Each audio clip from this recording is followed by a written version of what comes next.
I watch your video now where you cause the new bomb. Àti ìyá ọmọ àtọmọ ló máa ṣọ́kù àti Ìyábọ̀ Òjó. Gbogbo yín máa ṣọ́kù ni. Àdàbí tó ẹ bó ti tọ́ ní Ìyábọ̀ Òjó gbé wá síbí báyìí. Ìyábọ̀ Òjó máa ṣọ́kù tọmọ ẹ̀ ní. Ìyábọ̀ Òjó máa ṣorí burúkú kò láyé pẹ̀lú ọmọ ẹ̀ ní àtọmọ ọmọ ẹ̀. Ìyábọ̀ Òjó máa mọ sàárè gbogbo ọmọ ẹ̀ against him. Ògùn ló máa pa ìdánù, ògùn ló máa fẹ̀ jẹ́ wẹ̀. Àbọ̀ lórí burúkú lélẹ̀ mi lè wá lórí bá psychology fún mi.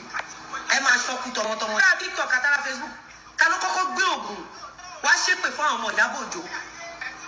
Ta ló kọ́kọ́ gbé ògùn wá ṣépè irú ikú tó máa pa gbogbo ọmọ tó tara Ìyábọ̀ Òjó jáde? Ṣé èmi ni àbí Akeem? Mo ń bèèrè lọ́wọ́ yín. For how many months ni mi fi dá Akeem lóhùn? For how many months? For how many months ni mi ò fi dá Akeem lóhùn? For how many months? No, let's be sincere. Olórí burúkú ní Ìyábọ̀ Òjó ó ṣe máa manipulate nìyẹn. Ẹ̀yin àánú ní Ìyábọ̀ Òjó ó ti ṣòfò ọmọ inú ayé month tí Akeem fi ń gbé ògùn, àwọn ògùn fake, ògùn ké lásán. Ó tó how many months tí Akeem fi ń gbé ògùn wá fi ṣépè irú ikú tó máa pa gbogbo ọmọ Ìyábọ̀ Òjó. Ẹ̀yin pé Ìyábọ̀ Òjó ti fẹ́ manipulate ẹ̀rí kó ti fẹ́ tàn lẹ̀. Now Ìyábọ̀ Òjó ní audacity láti lọ sọ fún Akeem pé kó wẹ́dọ̀ kó ráìdọ̀. Ìyábọ̀ Òjó àmọ́ sàárè gbogbo ọmọ ẹ̀kọ́ tó jáde láyé. Ìyábọ̀ Òjó ṣọmọ kan tí mo fi wáyé tiẹ̀ pátápátá tí mo fi kórìíra ẹ̀. Ìyábọ̀, your daughter had her wedding less than 2 months ago. When that girl had her wedding, her tummy was very flat. Ìyábọ̀, but because you want to by all means block justice for Mohbad, you use your WhatsApp group to litter the society saying your daughter just gave birth all because of donation. Ìyábọ̀ Òjó, ta ló gégùn fún ẹ? Ta ló ṣe? When Ìyábọ̀ Òjó daughter had her wedding here, you see how Ìyábọ̀ Òjó was bullying very dark man. Despite the fact that myself, I have to stop staging shows 3 to 4 days to our daughter's wedding. Ask anybody on this cyberspace.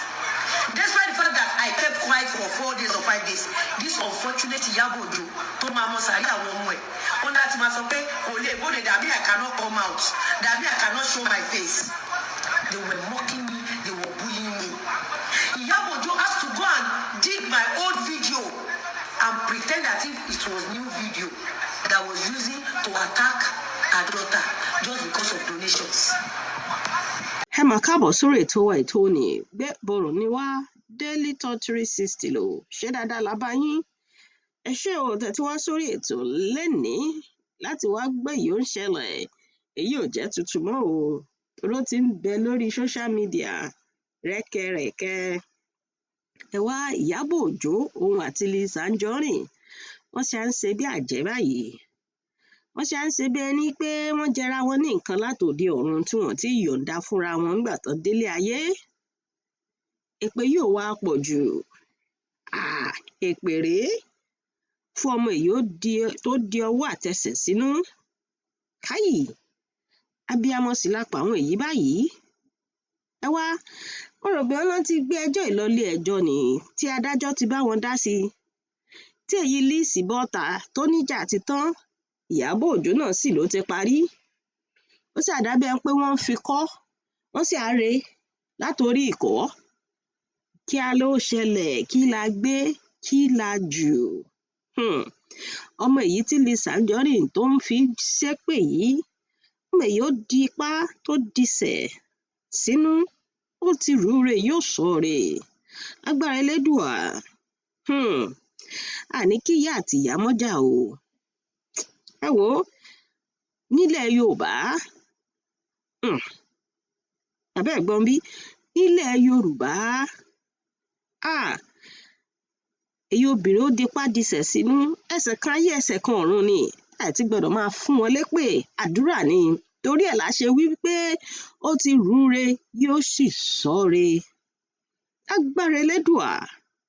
Ẹ wò ó, èyí ìyá àti ọmọ tí Lizzy Anjorin gbé ṣépè yìí, tí Lizzy Anjorin ń bẹ lórí social media tó ń sọ̀rọ̀ táfàtáfà yìí wọ́n ń bẹ nílùú Canada tí wọ́n ń ṣe ohun tó yàn ṣe.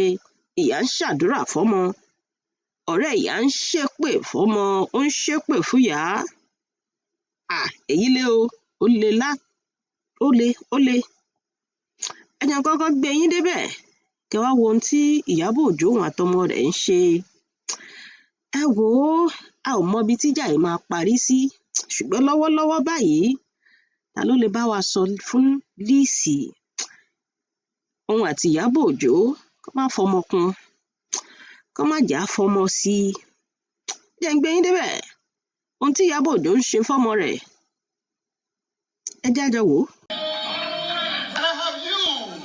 Can I have M? Can I have a lovely A? Everybody, Juma! Hey. All right. Okay. Let's take each other first. 1, 2, 3, 4. Yeah. 1, 2, 3, 4. Take it to me. In pause. In pause. In pause. Okay, you know what? Back there. Can we have it, please? Please, someone.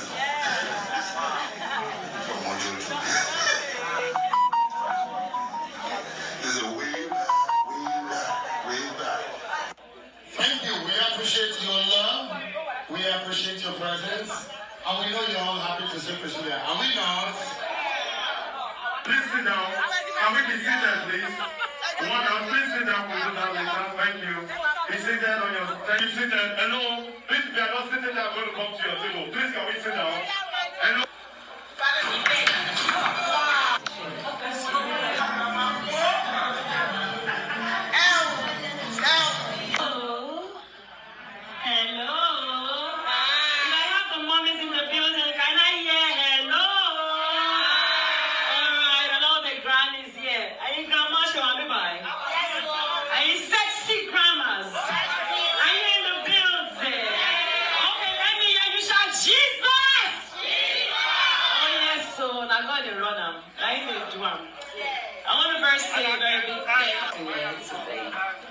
I remember when Auntie Lola told me that, Yabo, she baby shower for mommy. I was like, okay, we've been doing so much. Last February, the wedding was long. And I was like, I don't know, but Auntie Lola is that special auntie that I can never say no to. And because of all the social media wahala, I didn't want it at first, but I said you will do it. And I want to use this also to encourage a lot of mothers out there. We go through a lot as mothers. But a lot of people were, when they saw the wedding, they said, you see, sometimes you need to sacrifice so much for your children. Because you have to think of it. For me to be here today, to have this baby, I made that decision. Whatever comes out of it, whether it is good, whether it is bad, it is not for my children to carry. It is my burden to carry. And I will never deprive my children of their blessings, no matter what the situation is. Because everything in their life must be fulfilled by the order and the ordaining of God. Because when you carry the pain and the struggle and you extend it to your children and you deprive them of certain things, there's something called ancestral curses. You cannot break it if you are leading it. For you to break it, you must stop it and you must end it. And for that procedure, your marriage will work. You will grow old with your husband. He will be beside you from the day of your young to the day of your age. And you will be with your children. Because in God you have married right. You have married the bones of your bones and the flesh of your flesh. If mine did not work, yours will work. For I have paid that sacrifice for yours to work. I pray that our daughters, they shall be blessed. Every single one. Our sons shall be blessed. Our husbands shall be blessed. We women must begin to stand and prophesy into the life of our children. yàtọ̀ àwọn míì máa bẹ̀rẹ̀ dáadáa ní bẹ̀rẹ̀ tó bá yá ní bákan but they are all our children. Do not believe that ó ṣẹlẹ̀ sí àmì ó ṣẹlẹ̀ sí ẹ̀mí ó máa ṣẹlẹ̀ sọ́mọ mi. Break it, stop it, break it, stop it. Mama say that in Baba Basha. Break it, stop it. You have the power to do so. It's a decision. No matter how it hurts you, you have that power to do so.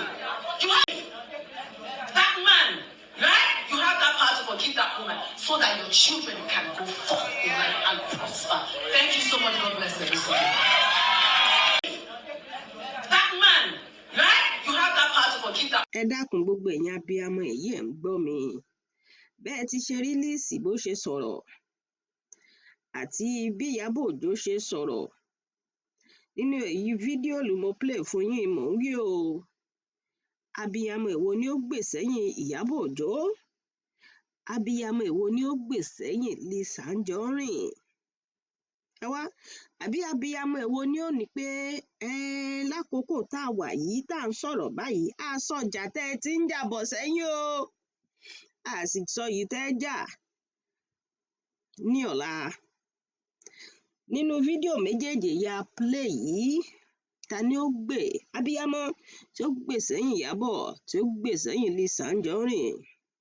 Ṣẹ́rí wọ́n ní ìjà àti gbọ́dọ̀ máa fọpọlọ jà torí wípé tí n bá rí abiyamọ tó bá sọ pé àwọn ń gbè sẹ́yìn Lizzy tẹ́lẹ̀ bọ́n bá gbọ́rọ̀ bí Lizzy ṣe sọ̀rọ̀ yìí wọ́n tì kọ̀. Àwọn ẹni tí ò sì fẹ́ràn Ìyábọ̀ Òjó tẹ́lẹ̀ wọ́n bá gbọ́ bí Ìyábọ̀ Òjó ṣe sọ̀rọ̀ yìí báyìí mò ń wí o ìsọ yìí ó ti sọ sẹ́yìn o ìsọ yìí táwọn méjèèjì àwọn àgbàlagbà méjì yìí yóò sọ tó bá dọ̀la o. Nínú yìí tá a jọ wò yìí mọ̀ pé àwọn èèyàn tí wọ́n fẹ́ràn Ìyábọ̀ tẹ́lẹ̀ àwọn gómà ní ẹ jẹ́ á jàjà díẹ̀díẹ̀. Báwo lẹ ṣe rí sí o ẹ̀yin èèyàn mi? Ẹ wò ó kí ọba ọlọ́jọ́ òní kó bá a fọwọ́ tó àwọn obìnrin méjì yìí kó sì kó wọn ní ìjánu láti má máa fọmọ búra wọn. Ẹ wò ó ire o á ti rí yín láìpẹ́.